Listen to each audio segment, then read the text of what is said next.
Hello everyone! Welcome back to my channel at kung hindi ka pa po nakaka-subscribe sa channel ko, please subscribe my channel Asul na Ulap at pakihit na rin po ng bell notification para ma-notify po kayo sa mga latest episode ng Batang Quiapo.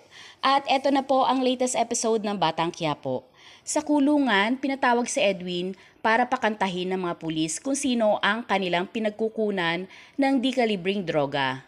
Gustong malaman ng mga pulis kung sino ang amo ni Edwin.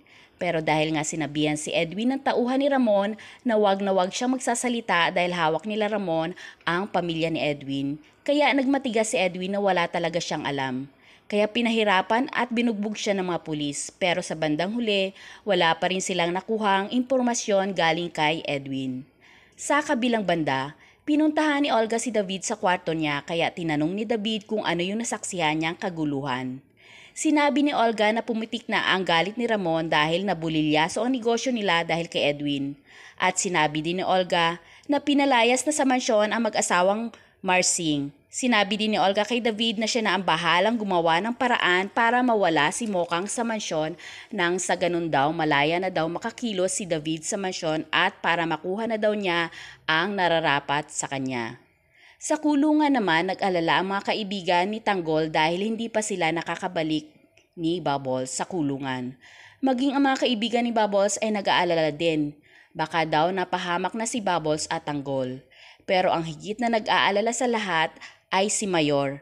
Nag-aalala siya dahil wala daw siyang tiwala kay Tanggol, kaya kailangan daw ibalik ni Tanggol si Bubbles sa bilangguan dahil pag hindi daw nakabalik, ang mga kaibigan ni Tanggol ang mananagot sa kanya. Sa kinaroroonan naman ni Tanggol at Bubbles, mukhang nagkakainisan ang dalawa. Kunwari pa na ayaw nila sa isa't isa, halata namang kabaliktaran yon dahil pareho nilang gusto ang isa't isa at hindi lang nila ito maamin at matanggap. Abangan natin kung hanggang saan mapipigilan ni Tanggol at Bubbles ang espesyal na pagtitinginan nila sa isa't isa. Talaga bang wala ng pag-asa ang pagmamahala ni Tanggol at Mokang?